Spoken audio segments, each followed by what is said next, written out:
Part of this human experience is experiencing things that you probably would rather not, but for whatever reason, God, universe, source, whatever you want to call it, has decided that we needed to go through those experiences in order for our souls to grow. And you make your life much more difficult than it needs to be when, instead of allowing the lesson to wash over you and taking a higher perspective look at whatever it is that you went through, you instead harp on the negativity, the feelings that you didn't want to feel as a result. And those feelings end up getting lodged in your body. And it's like you live that day over and over and over again without fail. And it feels like, why am I here? You know what I mean? And this is something that I used to do, okay? I think in society, we are really taught to repress and suppress our feelings. And what people don't realize is that the body is a scorekeeper when it comes to how you feel. So if you are trying to convince yourself, oh yeah, like that thing happened in the past, but I'm okay. If you have any chronic illness, if you are always stressed out, if you are not living the life that you truly want to live, it's because you haven't actually felt those feelings. You are lying to yourself and trying to convince yourself that you're good, but you're not. I think on the opposite end of the spectrum, people wear it as a badge of honor that like, oh, I'm traumatized, or I'm anxious, or I'm this, I'm that. Why would you want to identify with feelings that are not serving you? It literally makes no sense. And I was actually thinking about this the other day because it's become so normalized in our society today to have some sort of mental illness and wear it as an identity. But just because you may have a mental illness doesn't mean that that's who you are, okay? You are a beautiful soul. You're here for a reason. Otherwise, you wouldn't be here. And yet, so often we dim our own light and we believe that we're here for no reason. And it's like, I believe that everybody has a purpose in being here.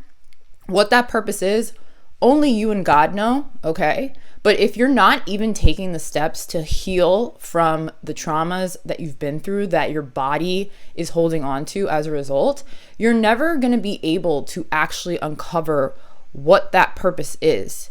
And I feel like that's the worst thing that could possibly happen, because then you're walking around and you're comparing yourself to other people, stewing in your sadness, stewing in all the negativity that, let's be honest, you don't even really want to be negative. I don't really think most people want to be negative.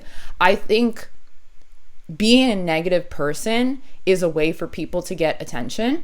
And I see it with people in my own life who, whenever they're sick or something bad happens, it's something that they can talk about that they believe people will give them attention for.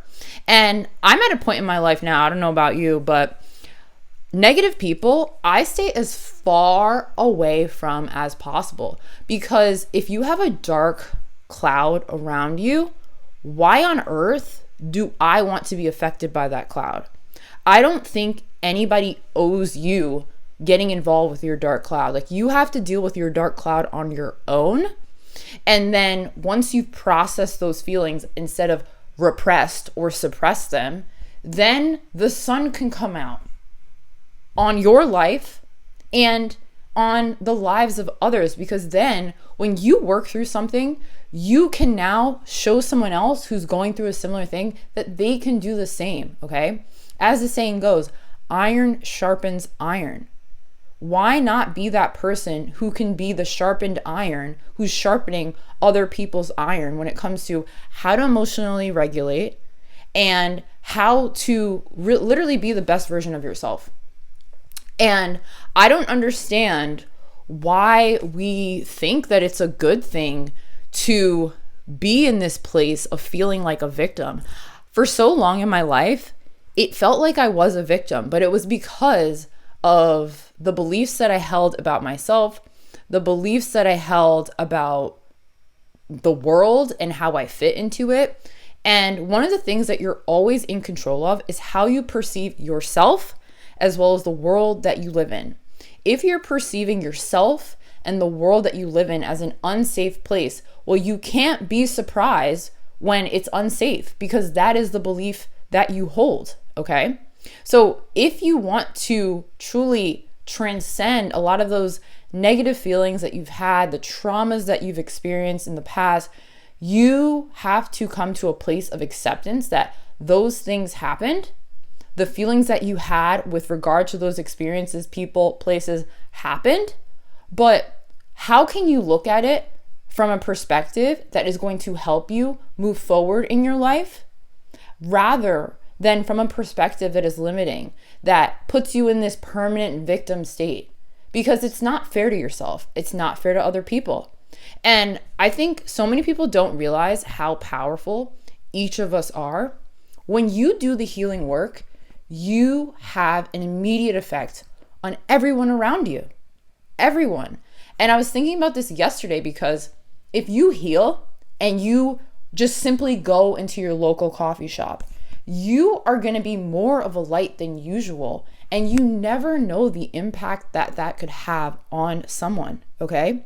And that's why you don't need to be a celebrity. You don't need to be a super well-known person in order to make a difference. You make a difference in your immediate environments. The energy shifts when you come in because you've shifted your energy. And wouldn't you rather be the change that you want to see in the world, instead of feeling like someone else has to come in and help you, or something has to change in order for you to change? Because you can't actually control people, places, or things. The only thing that you can really control is yourself. And I don't know about you, but controlling myself is hard enough, babe. Imagine trying to control the outcomes of everything. Oh my God, that sounds hellish. That literally sounds hellish. And I don't want that for you. I want you to get to a point where life can be easy, because life can be easy. Not to say that it's going to be a walk in the park, but when you have an outlook that says, wow, this may be happening in my reality right now, but how do I want to see it? It's really about the mindset shift that you have and what you decide to allow to affect you. If you want to allow everything in their mother to affect you, be my guest. But I promise you, it's probably not working. So why not try something different? If you like this message, like, comment, and subscribe. My name is Sydney. I talk about all these different things related to self-concept, self-development, personal growth, and I want to help you. So if you're interested in booking a call with me, I'm putting the link in my description, and I will see you all in the next one.